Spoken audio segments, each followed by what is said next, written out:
Louvado seja nosso Senhor Jesus Cristo, para sempre seja louvado.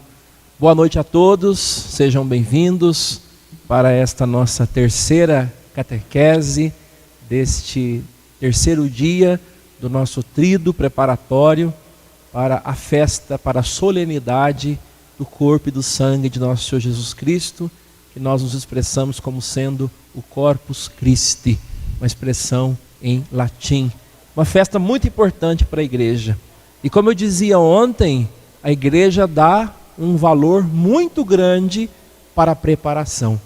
Por isso que é importante e é justo que nós nos preparemos bem para aquilo que nós vamos viver, para aquilo que nós vamos celebrar.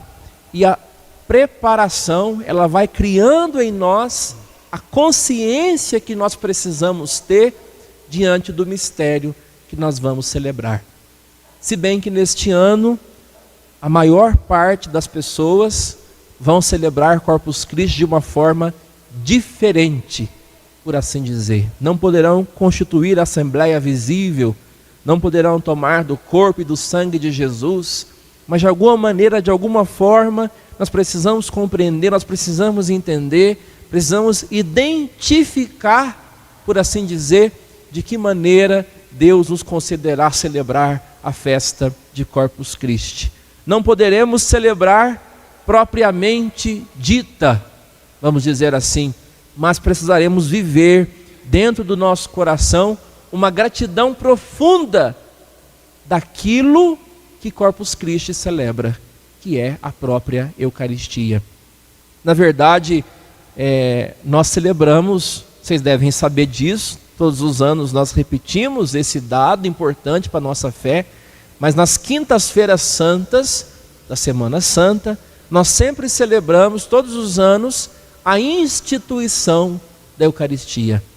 Só que, naquela ocasião, nós celebramos a Eucaristia muito ligada a um contexto da morte de Jesus. Então, não celebramos com todo o júbilo, não celebramos com todo o espírito de festa que a Eucaristia merece. E esse é um dos motivos porque a igreja institui a festa de Corpus Christi. Mas não somente, também para que nós possamos manifestar publicamente a nossa fé na Eucaristia. Por isso que a liturgia de Corpus Christi, ela prevê uma procissão em via pública com o Santíssimo Sacramento.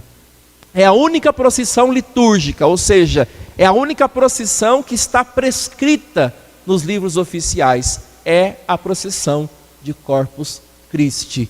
É um mistério acreditado, é um mistério celebrado.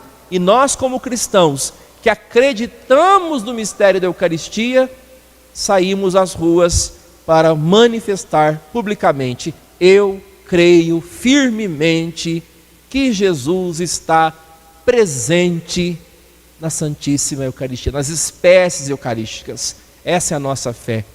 Quando a procissão acontece, a nossa fé é manifestada. Esse ano, obviamente, por motivos óbvios, não faremos a procissão com presença de fiéis, mas a procissão será feita de alguma maneira. O Santíssimo sairá às ruas, o Santíssimo abençoará nossas famílias, nossa cidade, e ainda assim, não como sempre realizamos, mas realizaremos, embora diferente, com o significado último que eu acabo de dizer: manifestar publicamente a nossa fé. Então está aí, Corpus Christi se celebra por dois grandes motivos: celebrar com júbilo a Eucaristia, o júbilo que ela merece, e também manifestar publicamente, dizer à sociedade que nós acreditamos na presença de Cristo na Eucaristia. Pois bem, quem está nos acompanhando nessas pequenas catequeses e está aqui pela terceira vez, a terceira noite, percebeu o caminho bonito que nós fizemos até aqui. Na primeira catequese nós definimos o que é sacramento. Nós explicamos que o sacramento, são sinais sagrados que apontam para uma realidade sagrada, mas não só isso, que que realiza, torna presente essa realidade sagrada. E os sacramentos, eles existem e são administrados pela igreja para a nossa santificação pessoal e também como igreja. Nós falamos também do sacramento da Eucaristia, especificamente, como alimento do peregrino. O peregrino, ou seja, nós que peregrinamos nessa terra, temos como nosso alimento a Santíssima Eucaristia. Por isso nós falávamos também que a Eucaristia é memorial da paixão, e explicamos isso. Falamos também que é ceia, porque é uma refeição, e nós explicamos isso. E nós queremos hoje, para encerrar esse ciclo catequético, falar um pouquinho a respeito dos frutos. Ou seja, tudo bem, sacramento é o que nós já falamos, a Eucaristia tem o sentido que nós já explicamos, eu comungo, eu participo da comunhão, e aí? O que acontece? Qual que é o efeito que a Eucaristia causa na minha vida? Queridos irmãos, e é bom nós entendermos isso, né? Todo sacramento tem seus efeitos. O sacramento do batismo, por exemplo, ele é administrado e tem objetivos claros, tem efeitos claros. Todos os sacramentos têm sinais, têm ritos, têm uma liturgia para ser concedido, mas também tem efeitos para serem causados mediante a realização do rito. Ou seja, o rito do sacramento, ele é eficiente. Por quê? Porque é Cristo quem age neles e tem os seus efeitos. Agora, uma coisa é muito certa: os sacramentos não são mágicos. Não é que vai causar o efeito automaticamente porque eu recebi o sacramento. Claro, como eu já falei aqui também, no caso da Eucaristia, por exemplo, mediante as palavras rituais, pão se torna o corpo, o vinho se torna o sangue de Jesus, e nós explicamos que isso não depende da santidade do ministro humano, isso depende da realização do rito tal e qual, quer dizer, é o rito, é as palavras e o rito realizado que tornam o pão e o vinho, o corpo e o sangue de Jesus. No entanto, se eu vou comungar, eu preciso ter uma santa disposição. Eu preciso ter um coração aberto para aquilo que eu vou receber. Eu preciso estar em estado de graça diante daquilo que eu vou participar. Antes de me unir ao Cristo presente na Eucaristia, eu preciso desejar, eu preciso querer, eu preciso me preparar, eu preciso ter um espírito de fé verdadeiro. E aqui tem um adentro muito importante a ser feito, né? Quanto maior é a disposição com que eu comungo, mais abundantes são as graças que eu recebo. Isso é a fé da igreja, e o catecismo diz isso. Quanto maior a disposição, quanto maior é a fé que eu trago no meu coração, quando me aproximo da comunhão eucarística, mais abundante vai ser as graças que eu vou receber mediante o sacramento da Eucaristia.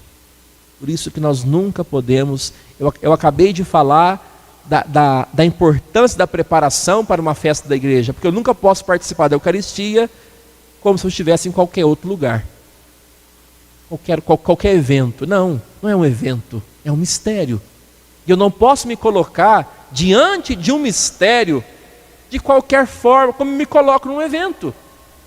E aí que entra o espírito da fé. Então nunca se esqueça disso. Quanto maior for a sua preparação, melhor será a sua disposição. Quanto melhor for a sua disposição, maior será a sua fé. E quanto maior for a sua fé, mais frutuosa e mais abundante de graças será a sua comunhão na Eucaristia. Poderíamos pensar, poderíamos refletir um pouco a respeito disso nesse tempo que nós estamos afastados do sacramento da comunhão eucarística. E, pois bem, falando dos frutos, falando dos efeitos da comunhão, mas é preciso ter essa santa disposição para que os frutos, para que os efeitos sejam de fato abundantes na minha vida. Pois bem, mas padre, o que a Eucaristia faz em mim?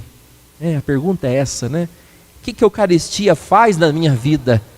O que a Eucaristia faz dentro de mim? Tem gente que fala assim, mas eu estou com uma saudade de comungar. Mas baseada no que está essa saudade? Estou com uma falta da Eucaristia, mas que falta é essa? Que saudade que é essa? Como que se explica isso? Será que é uma saudade da prática de receber a comunhão? Ou será que é uma saudade daquilo que a comunhão faz na minha vida, ou que ela deveria fazer na minha vida? Nós temos que nos perguntar isso, porque tudo depende da minha preparação, da minha disposição, da minha fé, como eu já acabei de colocar. Não é só vir e comungar.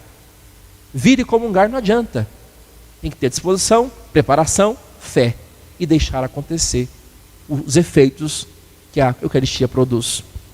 A igreja destaca que o principal efeito, que o principal fruto da comunhão eucarística é, como se diz, né? É aumentar em nós a união com Jesus. Todos nós já estamos unidos a Jesus porque fomos batizados. Todos nós recebemos o Espírito Santo. Todos nós fomos inseridos no corpo místico de Cristo, que é a igreja. Portanto, nós já estamos vinculados, nós já estamos unidos a Cristo, mas não perfeitamente. É preciso levar, veja bem, é preciso levar essa união com Cristo a ser aperfeiçoada e levada à perfeição. Eu recebi o batismo? Sim. Eu recebi a vida de Deus? Sim. Eu fui colocado na vida de Deus? Sim. O que isso significa? A minha união com o Senhor, a minha união com Deus. Pois bem, quando eu recebo Jesus na Eucaristia, eu estou aumentando a dimensão, a proporção e, por assim dizer, a grandiosidade da minha união com Jesus. A palavra é essa mesma, né? Para entender melhor. Eu estou aumentando, aproximando-me mais intimamente de Jesus. Quer dizer, esse é o principal fruto que nós podemos receber na Eucaristia. Portanto, o que nós concluímos aqui e que tem que ficar no nosso coração? É o seguinte: a vida em Cristo, que eu acabei de falar, que eu recebo no nosso batismo, a vida em Cristo, ela tem o seu fundamento no banquete da Eucaristia. Quer dizer, eu recebi a vida em Cristo porque eu fui batizado. Essa vida em Cristo acontece na minha vida, mas essa vida em Cristo, ela só se sustenta no banquete eucarístico. Quer dizer, é o banquete eucarístico. O que é a base? O que é o fundamento? É o que sustenta, né? O que é o fundamento? É aquilo que segura, é a base. Então, para que essa vida em Cristo continue acesa, continue atuante na minha vida, eu preciso do banquete da Eucaristia. E entra também aquelas 3 palavrinhas que eu gosto muito, né, que a igreja nos ensina com relação à graça batismal. Nós recebemos a graça batismal, nós nos tornamos filhos de Deus, nós recebemos as virtudes teologais, a fé, a esperança e a caridade. Nós recebemos no batismo o Espírito Santo. Nós fomos introduzidos na vida da igreja através do batismo. Isso tudo nós chamamos de graça santificante, ou seja, a participação na vida de Deus. Pois bem, a graça batismal. Se o banquete da Eucaristia, como eu acabei de falar, é o fundamento da vida em Cristo que recebi no batismo, a Eucaristia, ela conserva, guarda isso, a Eucaristia, ela conserva, ela aumenta e ela renova essa graça batismal. Vocês entendem? Isso é muito importante ficar no nosso coração, né? Ela conserva, a Eucaristia conserva, aumenta e renova a graça batismal, né? Conserva, aumenta e renova a graça batismal. Esse é o principal fruto que a Eucaristia faz acontecer na nossa vida, no nosso coração. E como é importante que nós entendamos isso na nossa vida, né, meus irmãos? Mas também é muito importante entender esse pão, entender essa Eucaristia como pão dos peregrinos, né? Nós sentamos à mesa da Eucaristia para comungar do que essa mesa tem, que não é um alimento qualquer, mas é o próprio Cristo que se dá em alimento, porque peregrinos que somos, caminhantes que somos, passantes nesse mundo que somos, nos deixamos nutrir e alimentar por Cristo para caminhar para a sua eterna companhia. Então, a Eucaristia, ela nos une a Cristo, mas não só. Não é só isso. A Eucaristia também nos purifica. A Eucaristia nos limpa. A Eucaristia nos lava.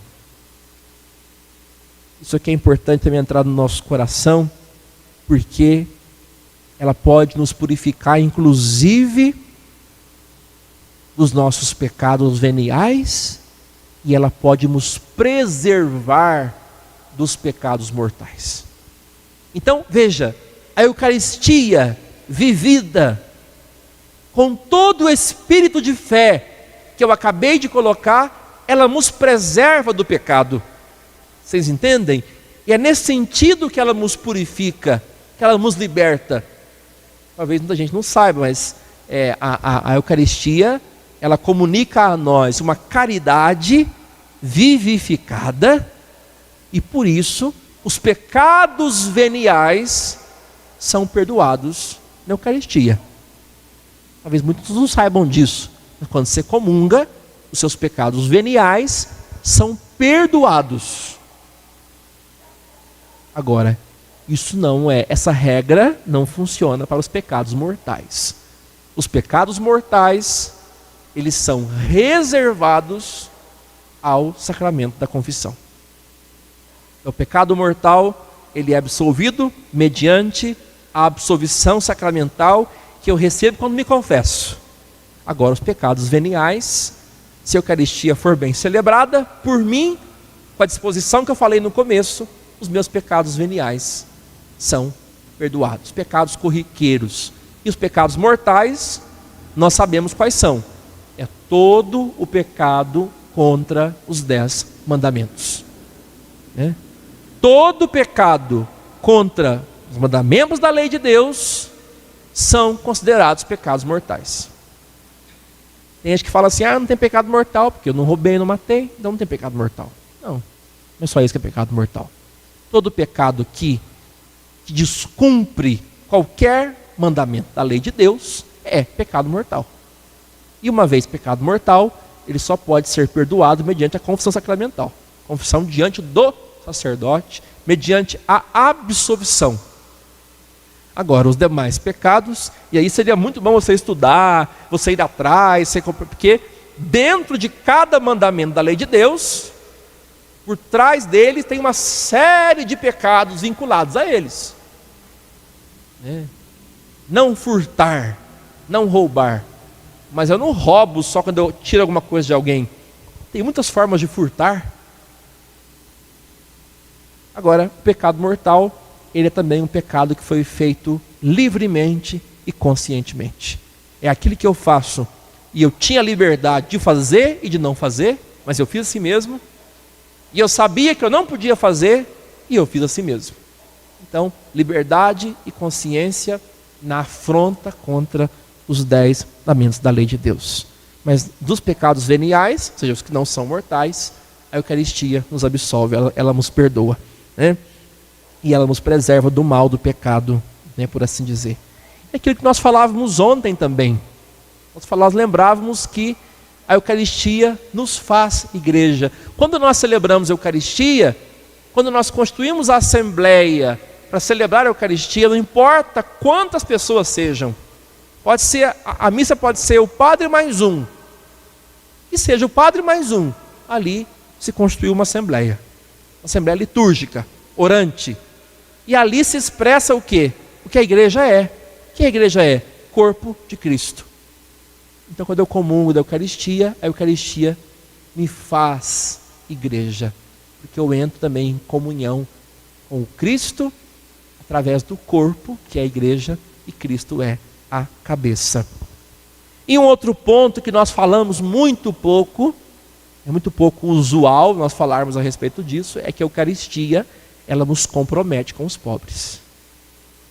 A igreja não se descuida disso, o catecismo fala a respeito disso, né? Está lá no número, quem quiser depois consultar, número 1397, o catecismo diz: a Eucaristia compromete-nos com os pobres, ou seja, leva-nos a reconhecer o Cristo no rosto do sofredor.